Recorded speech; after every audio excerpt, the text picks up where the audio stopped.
What's up guys, welcome back to the channel. Ackeem Sterling here. Now in this video I'm going to introduce to you guys a new video editing software which is called VideoProc Vloggers. Now shout out to DJRT for sponsoring today's video. So what I'm going to do now in this video is to give you guys an overview of the software, what the software basically offers, what the software can do and things like that. So if you're interested in that, keep on watching this video.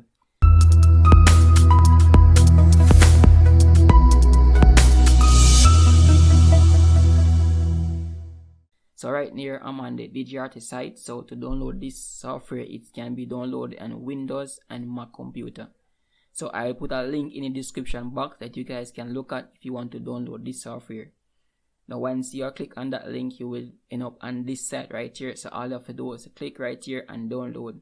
Now once the software has been downloaded, you might want to install it on your computer or your Mac system. Now once it has been installed, what you want to do is open up DJRT VideoProc. Guys, as you can see, I'm already installed this software on my system. So I'm gonna go through guys. Once you have installed it and open it, you will reach on this page right here. So as you can see, you may create a new project and you can also open an existing project and things like that. So I'm gonna run through basically all the things that you need to know when using this software right here. So right here you can create your project name. So I'm gonna name this as VideoProc Review. You can also choose your file location in which you want to save your file. You can also choose your video resolution. As you can see guys, this basically support 4K. I know that I'm a person who love to edit my videos and export them into 4K quality. But if your system can handle that, I recommend that you choose 4K. But if your system cannot handle 4K footage, you know that you may choose your normal 1080p. So for this video, I'm just going to work with normal 1080p. Also, you can choose your frame rate, and this also support up to 120 frame rate per second, which is very interesting, right? So I'm going to maintain this at 60 frame rate per second. You can also choose your custom resolution, but I already selected my resolution right here, so I'm not going to trouble this resolution right here. And what you can do is to create a new project. As you can see guys, I'm already in the software right now. So if you guys may have used any form of video editing software before, you may have known some of the features and how it basically operates. So with this software, it's basically straightforward because right here you can see that this is a section right here where you can import your videos, pictures, music, sound and everything like that. So once you have been update your pictures into right here, all you can do, you can press on this icon right here, or you can drag and drop your pictures right here. So this is the display section in which you can have all your files that you may have been working with. Right here is the display section. So whenever you have your videos and things like that and you're going to play them, this is the display section in which your videos is going to be played. Now one of the very interesting part right here is the timeline. Now this is basically the timeline.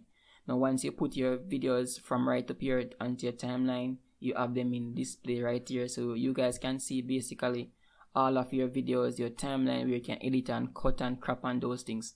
So right here you can see your undo button, your redo button, your delete, your split, all those things guys, all those features basically works right here on your timeline. This is where all of your editing happens. You can also screen record, you can also add text, you can also change your resolution within the editing process of the videos. So guys, this is basically interesting as this right here you can do all of your things and also show your time and everything that you can be used to edit your videos. One of the most interesting features that I also want to look at is right up here. As you can see media, you can see transition, you can see subtitles, and you can see effects. I basically love how they arrange these right here, so you basically can see all of these unique features that you want to use in your videos. Basically straightforward right in front of your eyes. So all you have to do, you can just click on them and use them at your fingertip. So right here you can see this is the transition section. So once you put your videos and anything like that on the timeline, you can also put videos on it, so you guys can basically try and have different transition effects to your videos and things like that.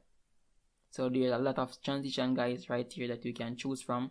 So I think there's a lot of transition, so you guys can see all these transition that you can choose from.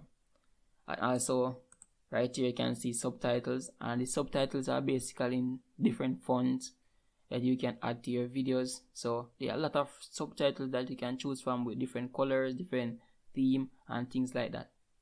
So right here in the effects section, you have a lot of effects, you have a lot of color, bubbles and things like that. So that this is basically give your videos a different pop, a different look, you know, make your video more interesting for the viewers, make your videos more excited when you're editing your videos.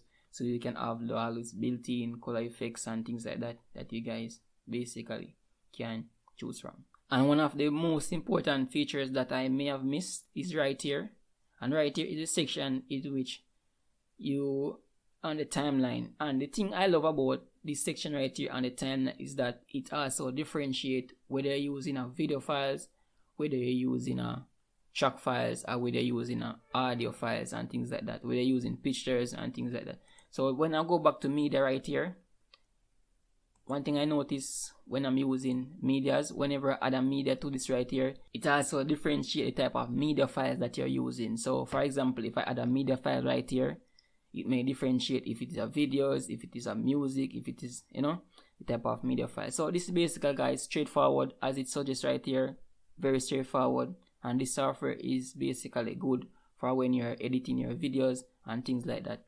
And also all of the features is right in front of your eyes that you can choose from, that you can use to edit your videos. So if you're a person who have a low-end PC and don't want to use those high-end video editing program to give you all these sort of things going on in it, and you don't know how to use it, this, guys, is one of the software that you can use because it's very straightforward and very simple to use, that you can use to edit your videos. And this also, if your PC is not of any high-end PC, you can also use this as a lightweight video editing software, and it basically runs smooth.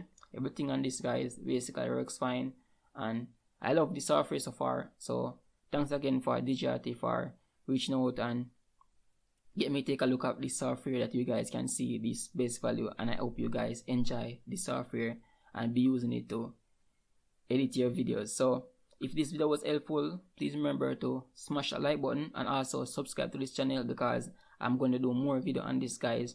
I'm going to show you guys some tips and tricks of how to use this VideoProc Vlogger. So hope you guys are subscribed and like this video, and let me know in the comment section what type of features that you guys want me to go through in the future, and also if you love the software and will be using it. So thanks again for watching, guys, and also I will see you guys in my next video.